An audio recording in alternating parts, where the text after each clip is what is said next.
सकाळची शाळा असली ना त्यामध्ये लवकर काहीतरी होणार असं म्हणजे पोहे, आणि त्याला आवडतात, खातो पण आवडीने.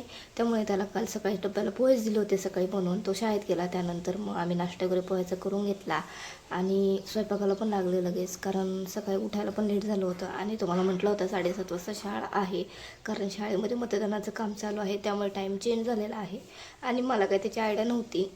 उठायला पण लेट झालं, मग पटकन त्याला पोहे बनवून दिले आणि मग लगेच मटकीची भाजी आणि चपात्या बनवून घेतल्या. त्यानंतर पूजेसाठी ज्यावेळेस मी ज्या जोडव्या घातल्या होत्या ना, मोठ्या होत्या त्या, तर कधीतरी छान वाटतं असं घालायला, सणाला वगैरे काय असलं तर. आणि मी घालते आवडीने, कारण मला आवडतात. तर त्या पायात तशाच होत्या जवळजवळ 8 एक दिवस झालं. आणि मग रोज उठून लक्षात येत होतं की जोडव्या चेंज करायच्या आहेत. आणि माझ्याकडे जोडव्यांचे 3 ते 4 जोडा आहेत बरं का. नाजूकमध्ये मला अशाच आवडतात. मग लगेच सकाळी सकाळी पहिलं ते एक काम करून घेतलं, जोडव्या चेंज केल्या. ह्या आत्ता दिसतात त्या घालून घेतल्या. आणि कार्तिकने लागून घेतलं उद्योग.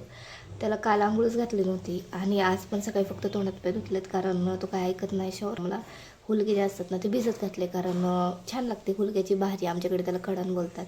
व्हिडिओ कसा वाटला नक्की सांगा. भेटूया उद्या.